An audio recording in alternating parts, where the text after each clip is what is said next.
Hello, my young readers, and welcome back to the channel. If you're new, welcome. We have an exciting Thomas story for you today. Be sure to stay to the end for me and Triangel's highlights of the story. So stay tuned.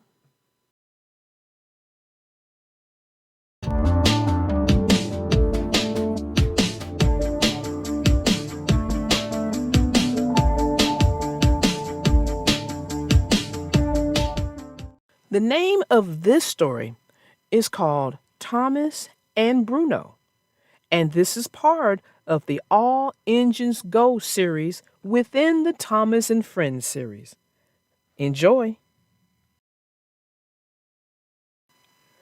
It was a sunny day on the island of Sodar. Bruno was busy with his favorite activity, memorizing the train schedule. Cana's delivering food to the fair. He said to himself, "The rocks in Crumble Canyon are extra crumbly today." Thomas and his friends sped past playing train tag. "Wanna play?" Thomas asked Bruno. "You engines are too fast," Bruno said. "I'm a brake car. My job is to slow things down."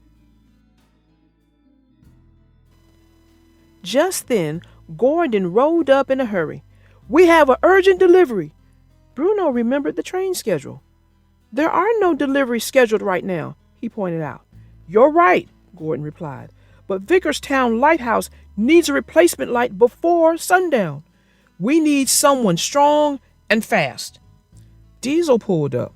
"No one's faster and stronger than me," he bragged. "I'm on it."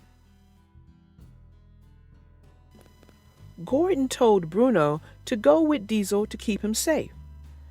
"What's the fastest route, Bruno?" Diesel asked. "It would normally be Crumble Canyon, but," said Bruno. "Great," Diesel interrupted. He coupled up with Bruno and the flat car holding the light.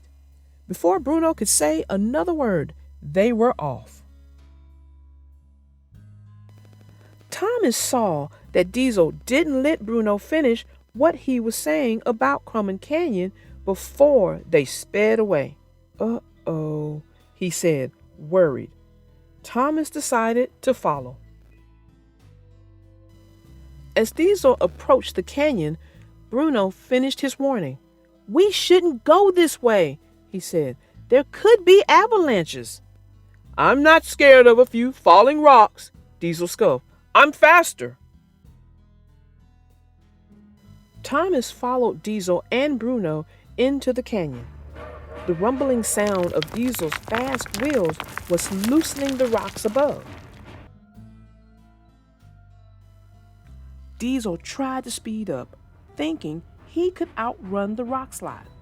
Bruno slammed on the brakes to stop Diesel before the rock fell on top of him.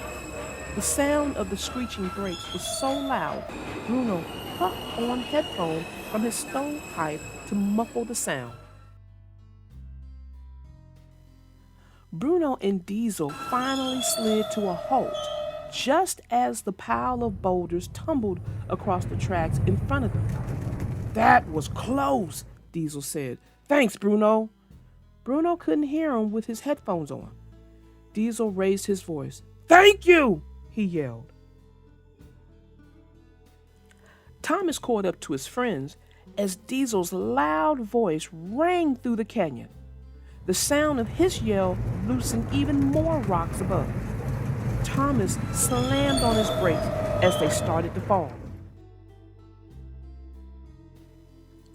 Thomas stopped just in time, but now an even bigger pile of boulders covered the tracks. This time it was behind Bruno and Diesel.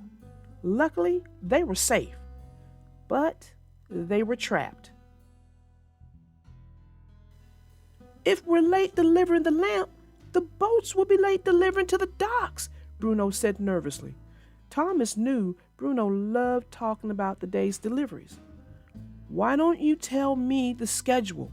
Thomas suggested. As Bruno remembered everyone's schedules, he became calmer and calmer. "I feel better," Bruno said. but we still need to deliver this light. I'll go for help, Thomas said. Sandy and Carly will be able to move these rocks. He puffed away.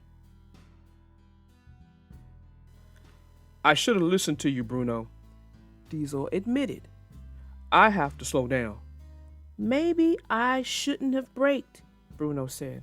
You're fast. You might have made it. Trying to go fast and slow at the same time, Diesel said, laughing. It's not the best teamwork. That gave Bruno an idea. Maybe we should go fast and slow again, he said. If the sound of my screeching brakes could loosen the rocks from above, it might loosen them from the tracks too. It was worth a try. Bruno and Diesel coupled back up. Diesel chugged forward as hard as he could. Bruno held his brakes firmly in place, holding Diesel back. Another loud screeching sound echoed through the canyon, and the rocks around them began to rumble. It worked. The rocks fell to either side of the tracks, clearing the way. Diesel, Bruno, and the light could finally make it out of the canyon.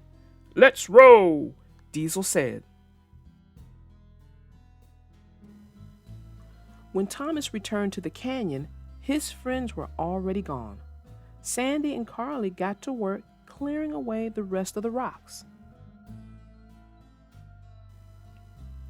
Diesel and Bruno were so proud when they delivered the light and the lighthouse lit up.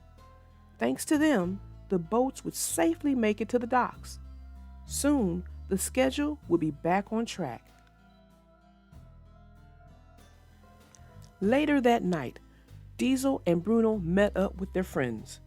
You made it, Thomas peeped. How did you get out?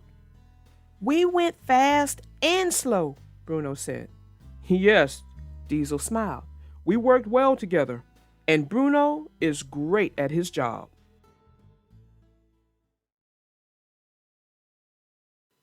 Well, that ends our story.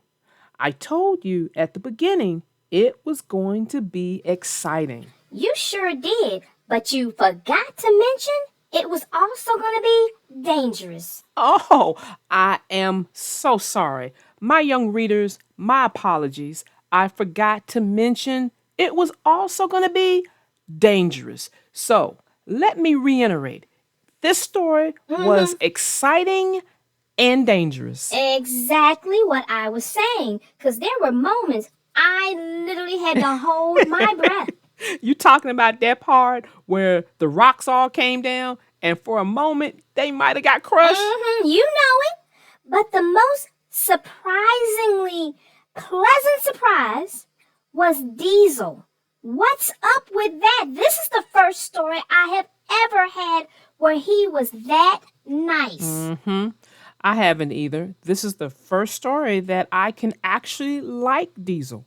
I mean, don't get me wrong. He does have an arrogance about him, but he's still likable in this story. I kept waiting on the bully to pop out, but he really didn't come out. He was everything opposite of a bully in this story. He was. And I was concerned for Bruno because I don't know if you know this, but you know Bruno has autism. Really? I didn't know that. What is autism? Well, autism is a condition that affects the way people's brains work and, how they understand and interact with the world around them. Now that I think about it, I've got a friend whose brother has autism because she was telling me that he has a difficult time communicating and expressing himself sometimes. Exactly. That's what I was talking about.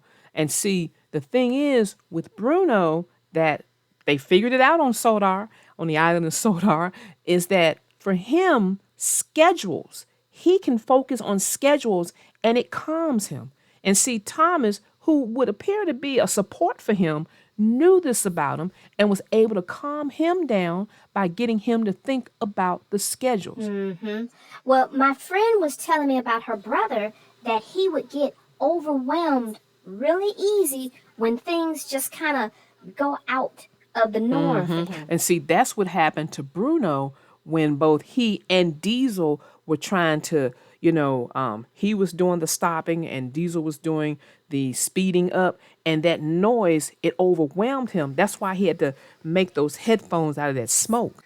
And surprise, surprise, Diesel ended up being part of his support. The way he was just really encouraging him, especially at the end. Right, right. And well, miracles never seem to fail. I was pleased. I was very pleased. Well, my young readers, we have come to the end of our time. We hope that you enjoyed this story because we did.